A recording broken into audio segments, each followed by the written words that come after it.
Hi అండి. నమస్తే. Welcome to Durga Krishna kitchen. దొండకాయ కొబ్బరి ఫ్రై అండి. Super combination. టేస్ట్ అయితే భలే ఉంటుంది. సాంబార్లోకి అయితే చెప్పనవసరం లేదండి. చాలా చాలా బాగుంటుంది. ఉత్తిని కూడా తినేయచ్చు ఈ ఫ్రై అనింది. ఫ్రై ప్రిపరేషన్ టైము ఒక 20 మినిట్స్ టైం పడుతుందండి.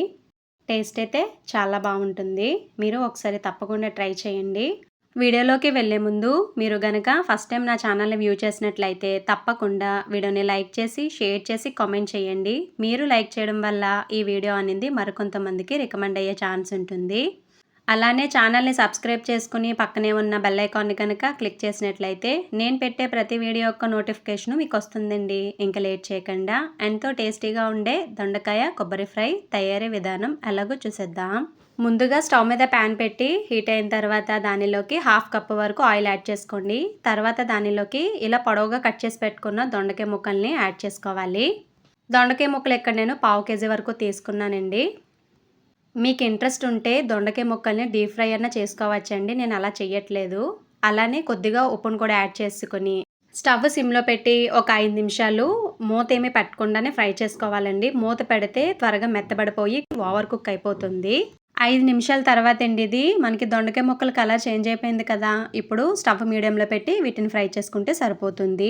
ఈలోపు మిక్సీ జార్ తీసుకుని దానిలోకి ఒక పచ్చిమిర్చి యాడ్ చేసుకోండి. అలానే కొబ్బరి ముక్కలను కూడా యాడ్ చేసుకుని ఇలా మెత్తగా బ్లెండ్ చేసుకుంటే సరిపోతుంది. వాటర్ ఏమీ వేయనవసరం లేదండి. మనకి కష్టపడి కోరుకోనవసరం లేదు. ఇలా ముక్కలుగా మిక్సీలో వేసుకుంటే చక్కగా కూర అయిపోతుంది.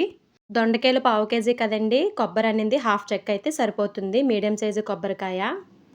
అదే మీరు 1/2 కేజీ దొండకాయ ముక్కలు కనుక తీసుకున్నట్లయితే ఒక కొబ్బరికాయ అనేది పడుతుంది. చూసారు కదా, దొండకాయ ముక్కలు ఇలా బాగా వేగిన తర్వాత వీటిని వేరే ప్లేట్లోకి ట్రాన్స్ఫర్ చేసుకోవాలి. తర్వాత అదే ప్యాన్లోకి కొంచెం ఆయిల్ అనేది తీసేసుకోండి, ఎక్కువైపోతుంది. తర్వాత దానిలోకి 2 స్పూన్స్ వరకు వేరుశనగలు వేసుకొని ఒక 30% ఫ్రై చేసుకోవాలి. తర్వాత బాగా దంచిన వెల్లుల్లిని కూడా యాడ్ చేసుకోవాలి. వెల్లుల్లి ఇలా బాగా దంచి వేసుకుంటే కర్రీకి ఫ్లేవర్ అనేది బాగా పడుతుంది. ఇలా వెల్లుల్లి వేరుశనగ బాగా ఫ్రై చేసుకోవాలి. తర్వాత దానిలోకి 1 స్పూన్ వరకు పచ్చిశనగపప్పు, అలానే 1/2 టీ స్పూన్ వరకు మినపప్పును కూడా యాడ్ చేసుకుని ఒకసారి మొత్తం బాగా ఫ్రై చేసుకోవాలి పచ్చివాసన పోయేంత వరకు.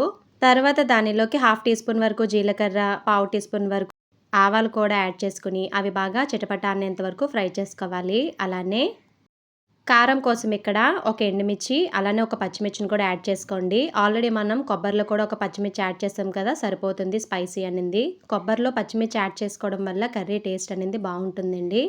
పచ్చిమిర్చి బాగా వేగిన తర్వాత ఒక గుప్పెడు కరివేపాకును కూడా యాడ్ చేసుకోండి. ఫ్రెష్ కరివేపాకు చాలా చాలా బాగుంటుంది ఇలా టేస్ట్ అనేది.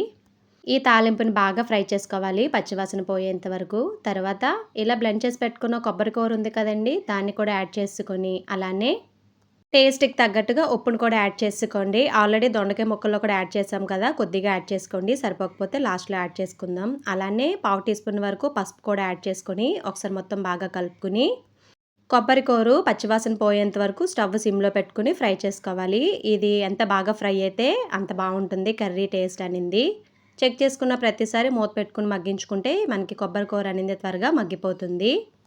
ఇలా బాగా ఫ్రై అయిపోయిన తర్వాత దానిలోకి ఫ్రై చేసి పెట్టుకున్న దొండకాయ ముక్కలు ఉన్నాయి కదండి, వాటిని కూడా యాడ్ చేసుకోవాలి. అలానే టేస్ట్కి తగ్గట్టుగా కారాన్ని కూడా యాడ్ చేసుకోవాలి. ఇక్కడ నేను 1/2 టీ స్పూన్ వరకు కారం యాడ్ చేశాను. అలానే 1/2 టీ స్పూన్ వరకు ధనియాల పౌడర్, దానితో పాటే 1/2 టీ స్పూన్లో సగం జీలకర్ర పౌడర్, అలానే 1/2 టీ స్పూన్లో సగం మిరియాల పౌడర్ని కూడా యాడ్ చేసుకుని ఒకసారి మొత్తం ఈ పౌడర్స్ అన్నీ దొండకాయ ముక్కలకి కొబ్బరికి బాగా పట్టేలాగా కలుపుకోవాలి. స్టవ్ మాత్రం సిమ్లోనే ఉండాలి. ఇవి బాగా కలిపెట్టుకున్న తర్వాత మళ్ళీ మూత పెట్టుకుని ఇంకొక 2-3 నిమిషాలు మగ్గించుకోవాలి. పౌడర్స్ అన్నీ పచ్చివాసన పోయేంత వరకు ఫ్రై చేసుకోవాలి. తర్వాత ఈ స్టేజ్లో ఉప్పు సరిపోయిందో లేదో చూసుకోండి. సరిపోలేదండి నాకు. మళ్ళీ టేస్ట్కి తగ్గట్టుగా ఉప్పును కూడా యాడ్ చేసుకుని ఒకసారి మొత్తం బాగా కలుపుకొని అలానే కొద్దిగా కొత్తిమీరను కూడా యాడ్ చేసుకొని మూత పెట్టుకుని ఒక 3 నిమిషాలు అలా వదిలేయండి స్టవ్ సిమ్లో పెట్టుకుని. ఇది 3 నిమిషాల తర్వాత అండి మనకి రెడీ అయిపోయిందండి కొబ్బరి దొండకాయ ఫ్రై. అంతేనండి, రెడీ అయిపోయింది. ఎంతో టేస్టీగా ఉండే కొబ్బరి దొండకాయ ఫ్రై. టేస్ట్ అయితే భలే వచ్చింది. ఒకసారి మీరు తప్పకుండా ట్రై చేయండి.